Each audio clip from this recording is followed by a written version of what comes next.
বলছি যে কাল রাতে ঠিক মতো ঘুম হয়েছিল তো? নতুন পরিবারে এসে কোনো অসুবিধা হয়নি তো তোমার? না, কিছু অসুবিধা হয়নি। বলছি যে কোনো রকম অসুবিধা হলে বলবে, ঠিক আছে? তোমাকে যখন আমি বিয়ে করে বাড়িতে নিয়ে এসেছি তখন তোমার প্রতি আমার একটা দায়িত্ব রয়েছে। তোমার ভালো লাগা খারাপ লাগা, তোমার পছন্দ অপছন্দ সব কিছুর উপরেই আমার একটা নজর রাখে, ঠিক আছে? তাই কোনো অসুবিধা হলে বলবে, কোনো লজ্জা করবে না, ঠিক আছে? আর তাছাড়া মা তো আছে, তো তোমার কোনো অসুবিধা হবে না। তোমার মায়ের মতন আমি মানুষ দেখিনি।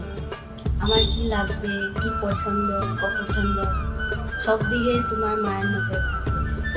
এরকম মানুষ আমি কখনো দেখিনি। হ্যাঁ, আর আমি তো সবসময় বাড়িতে থাকি না, আমাকে ব্যবসার কাজে মাঝে মাঝে আমাকে বাইরে চলে যেতে হয়। তাই তোমার যদি কোনো অসুবিধা হয় তুমি মাকে বলো, ঠিক আছে? দিদি, দিদি, দিদি, হ্যাঁ মা। কি রে দিদি? আজ অফিসে যাবি না নাকি আজকে বাড়িতেই কাজ করবি? না মা, আজ অফিস না গেলেও হবে। এই কয়েকটা অর্ডার আছে আর কিছু এই হিসাবপত্র আছে, ওগুলো বাড়িতে বসেই হয়ে যাবে। আচ্ছা বাবা, তুই কাজ কর, আর বৌমা তুমি এসো আমার সঙ্গে। আচ্ছা মা।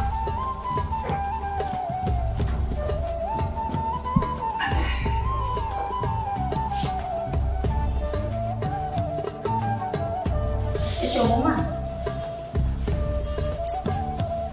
দেখো, এটা আমাদের হলো রান্নাঘর।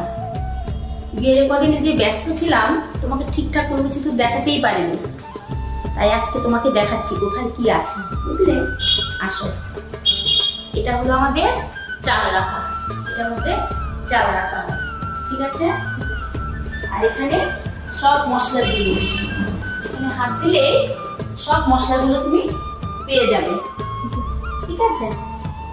তারপর দেখো যে তোমার যত হাতা খুন্তি লাগবে, এখানে তুমি সবকিছু এখান থেকে সব পেয়ে যাবে।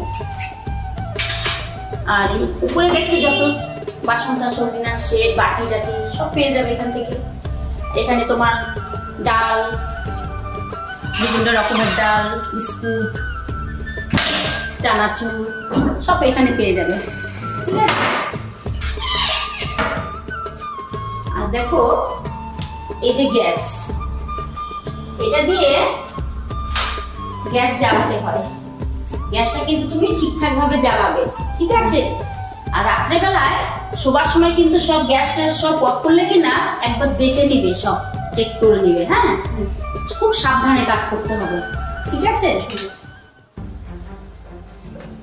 না না, আর হাতের উপর হাত রেখে বসে থাকা যাবে না।